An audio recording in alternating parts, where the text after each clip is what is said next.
അമേരിക്കയിൽ H-1B വിസയിലെത്തിയ ഇന്ത്യക്കാർക്കെതിരെ മാഗ അല്ലെങ്കിൽ make America great America വിഭാഗക്കാരിൽ നിന്ന് കടുത്ത പ്രതികരണങ്ങൾ ഉണ്ടാകാറുണ്ട്.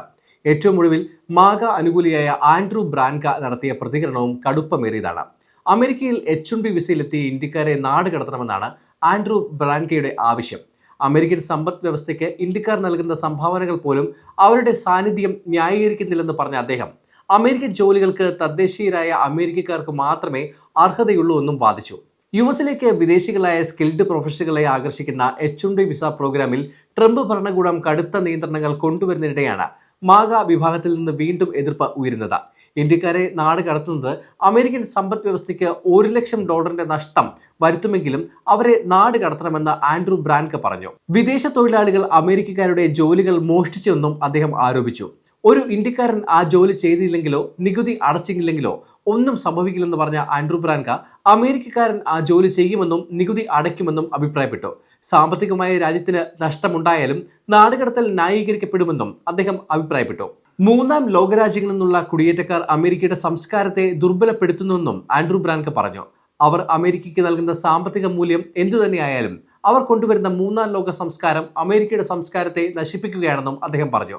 ഇന്ത്യക്കാർ $89,000 വീതം നികുതി അടയ്ക്കുന്നുവെന്നത് നുണയാണെന്നും ആൻഡ്രൂ ബ്രാൻക അഭിപ്രായപ്പെട്ടു. സാമ്പത്തിക നേട്ടങ്ങൾ അമേരിക്കയുടെ സാംസ്കാരിക മൂല്യങ്ങൾ നഷ്ടപ്പെടുത്തുന്നതിന് പകരമാകില്ലെന്നും ആൻഡ്രൂ ബ്രാൻക കൂട്ടിച്ചേർത്തു. അതിനിടെ H-1B വിസ പ്രോഗ്രാം അവസാനിപ്പിക്കാനും എല്ലാ വിസകളും നിർത്തിവെച്ച് സംവിധാനം പുനഃക്രമീകരിക്കാനും നിയമനിർമ്മാണം നടത്തുന്നുണ്ടെന്ന് റിപ്പബ്ലിക്കൻ കോൺഗ്രസ് അംഗം ആൻഡി ഓഗിൾസ് ഒരു അഭിമുഖത്തിൽ പറഞ്ഞു.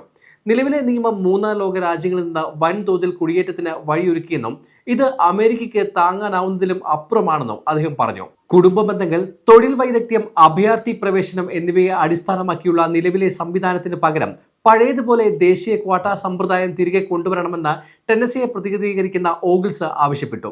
US ഭരണകൂടം കുടിയേറ്റ നിയമങ്ങൾ കർശനമാക്കുന്നതിനിടെയാണ് മാഗ അനുകൂലികൾ വിസ പ്രോഗ്രാമുകൾക്കെതിരെ സ്വരം കടുപ്പിക്കുന്നത്.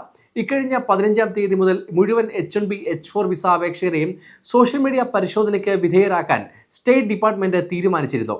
അമേരിക്കയുടെ ദേശീയ സുരക്ഷയ്ക്കും പൊതുസുരക്ഷയ്ക്കും ഭീഷണിയാകുന്നവരെ കണ്ടെത്തുക എന്ന ഉദ്ദേശമാണ് പുതിയ നീക്കത്തിന് പിന്നിൽ.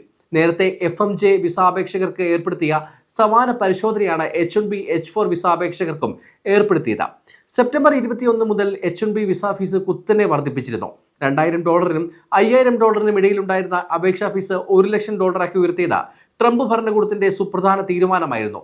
വിസ ദുരുപയോഗം തടയുക എന്ന ലക്ഷ്യത്തോടെയാണ് ഫീസ് വർധനയെന്നാണ് ഭരണകൂടത്തിന്റെ വിശദീകരണം.